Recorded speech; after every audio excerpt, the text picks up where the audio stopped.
Dahil nga sa viral piso parcel ni Rosmar kaya siya nabash tungkol dito. Ngayon binahagi niya at pinakita or dinemo kung paano lang ito kadali or kung paano lang ito kabilis dahil sa social media ngayon uunahin ang pang-judge at pagrereklamo bago alamin at subukan ang trabaho. Ganito milabso, ginupit-gupit namin yung bubble wrap, tapos babalutin dito, tapos ititape ng ganyan, tapos ilalagay dito. Pag nalagay mo na dito, saka lang piso. So, nakita nyo na guys, paano makakarami kung ganyan na imbis na magbalot, nagbo-vlog. So, ang kailangan ko po ay tagabalot ng parcel dahil nga po, nasa 100,000 parcels yung kailangan nating ibalot. So, hindi ko naman akalain na imbis na tagabalot ng parcel ang makahire natin sa pakyawan system natin na Pinos, vlogger pala. Imbis na nagbabalot, diba? Parang nagbabalot yung iba, sipag yung iba, effort na effort magbalot. Dali-dali na. Yung iba nagbo-vlog pa. Like, yung pinakita ko. So, yun. Saka pati, nakita niyo naman kung gaano kaliit yung parcel. Rosmar kagaya ko, alpha arbutin natin.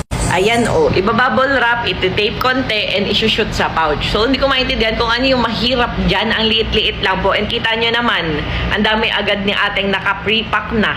Iti-tape na lang, and isushoot na sa pouch. And eto, tingnan nyo naman kung gano'ng kaliit yung parcel. Hindi naman po refrigerator yung babalutin. Rosmar kagaya ko, alpha arbutin lang po yan. Like this. Ganyan lang. Tingnan nyo yung kamay. Estimate nyo siya.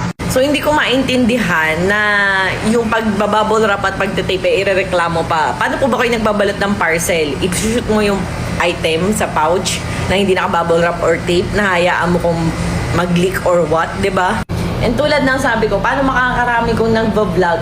Diba, parang ang kailangan ko po tagabalot ng parcel. Ang sabi ko sa post ko, yung masisipag na determinado, na gustong kumita para sa pamilya, na nahihirapan sa mga maraming mga kailangan pang barangay clearance, NBI clearance, police clearance, sa mga resume. Sa akin wala, as in tinanggap ko basta mag-chat kayo, inuuhan kayo, pumunta kayo. So, ang kailangan ko po yung masisipag, mabibilis kumilos kasi may due date tayo sa pag-ship ng Rosmar kagaya ko, alpha arbutin natin na trending number 1 ngayon.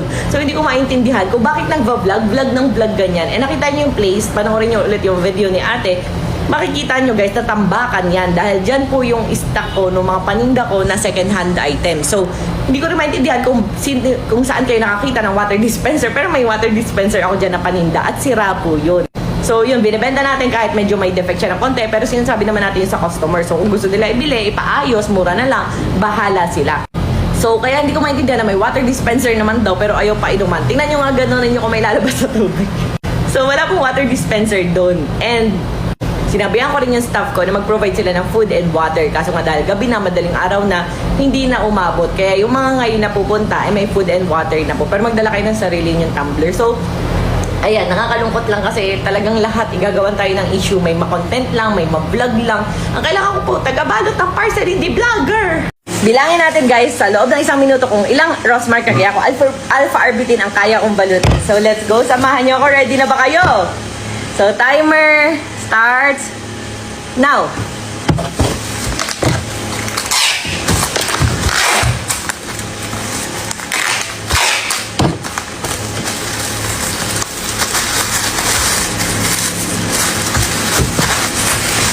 One.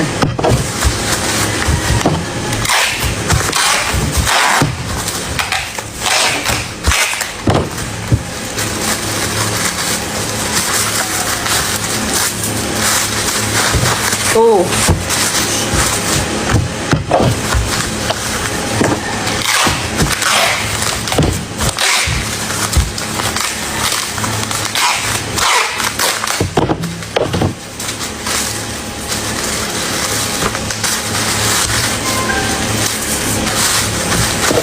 Three.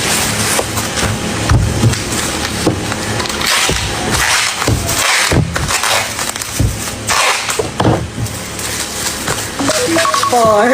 So, naka-4 tayo, 3.5, halos 4 na parcel ang kaya natin balutin sa loob ng 1 minuto na ating Rosmar kagaya ko alpha arbutin. So, with timer yan guys ha. And, computein natin siya. Calcu. So, sa loob ng 8 hours, meron tayong 480 na minuto. Tapos ito times natin sa 4 na kaya kong balutin, kaya kong gumawa ng 1,920 na parcel ng Rosmar kagaya ko Alpha Arbutin sa loob ng 8 hours. So ilan ang kaya nyong gawin?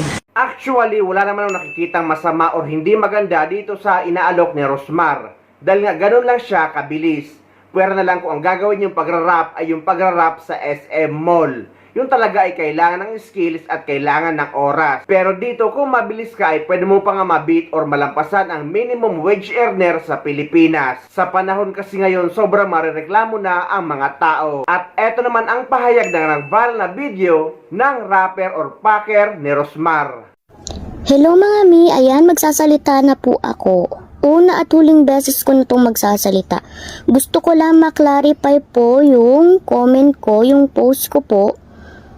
Hindi po ako nagrereklamo sa trabaho po, sa piso po, kasi sanay po ako sa pakyawan. Ang nireklamo ko lang po ay yung wala pong pabiskwit. Kasi po, madaling araw, 12 AM, nagugutom po ako. Naglakad po ako na malayo para lang makabili ng biskwit. Ang dilim-dilim. Ayun lang po.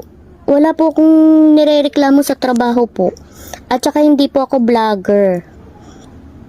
Nag-video lang po ako kasi may nagtatanong po kasi gustong pumasok po doon.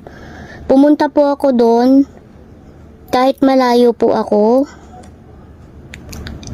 Nagbabaka sakali baka mapansin ni Rosmar. Iba palang pansin ang nangyayari. Wait lang guys, stress ako.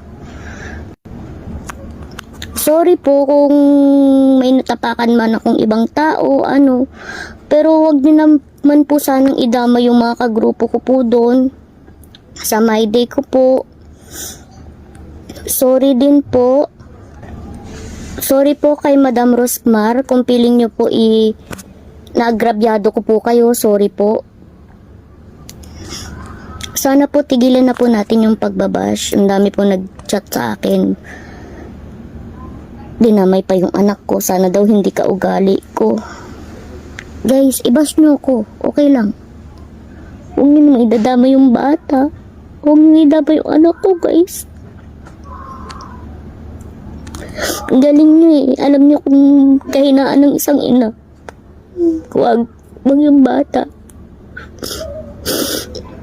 Magpa-private account na ako. Hindi ako sanay sa ganito. Hindi ako pasikat o ano. Biscuit lang talaga yung iniyak ko doon. Ayun lang. Sorry po. Story time muna tayo about sa piso parcel. Bale, nabasa ko yon August 20, bandang alas 5 pasado na, ayan. Kakauwi ko lang noon galing work, ayan, opo, nagtatrabaho po ako. Ayun, and then, pagkabasa ko noon, agad-agad akong naligo at nag-ayos ng mga damit papunta doon. Yes po, nag-ayos ng mga damit kasi pang 3 days po yung dala ko. Nakabagpack po ako, ayan. Kaya sa nagsasabi dyan na kalaban ako, na binabayaran lang ako para mag-spy, hindi po ako magdadala ng backpack at ng mga damit kung may issue po ako sa kanya, ayan. Sa sobrang pagmamadali ko nga po, hindi na po ako nakapag-dinner. Nagbiyahe na po ako agad kasi syempre malayo po ako.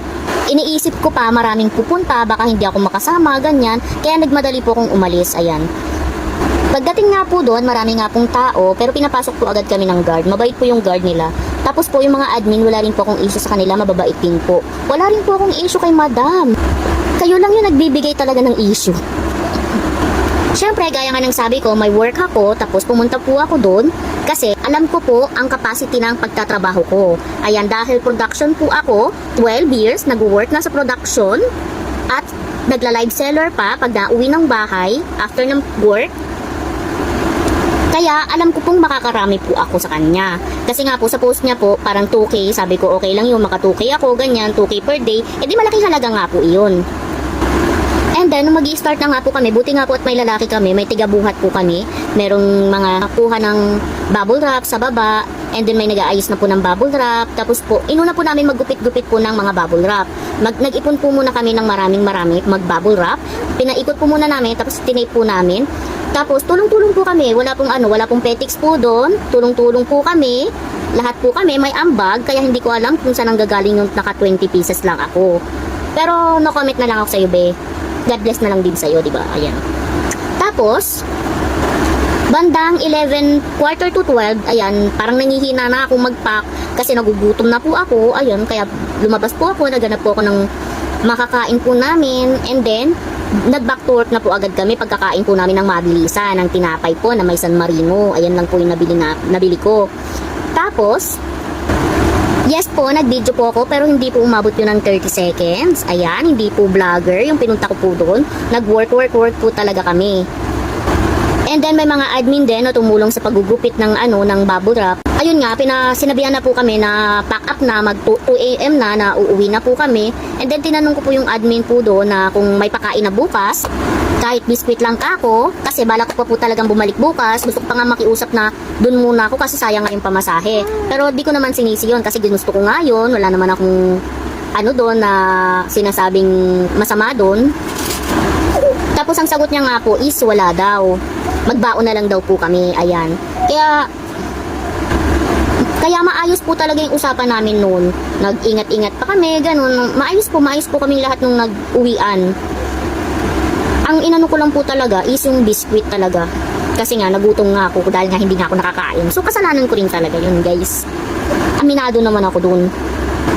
Kaya sa mga patuloy na ng babas dyan, ayan, pagpatuloy nyo lang. Kasi, total naman, na trending na ako, di pagpatuloy ko na lang din. Baka sakaling magkapera pa ako sa inyo. And then nga po pala, nakisabay po ako, hindi po ako sa staff sumabay po. Sa nag-work lang din po doon, nakisabay po kami. Salamat po pala sa sinakay po kami, ayan. Kasi malayo po talaga paglalakarin nyo. Madilim pa po talaga. Kaya very thankful din po kami doon sa nagsakay po sa amin noon. Pero hindi po yun yung staff. Siguro kaya ko lang din nasasabi na sobrang dali lang naman or walang problema sa alok ni Rosmar ay dahil nga naranasan ko nung bata ako kung paano kumita ng pera. Na talagang papasukin mong lahat pag-construction, pamumulot ng mga tiratirang palay at magbilad sa initan para kumita lang ng kakarampot. Pero ito nga, napaka-easy na lang pero napakarami pa rin nagre-reklamo. At sa mga ganitong issue nga dito lumalabas ang karakter natin pagdating sa trabaho.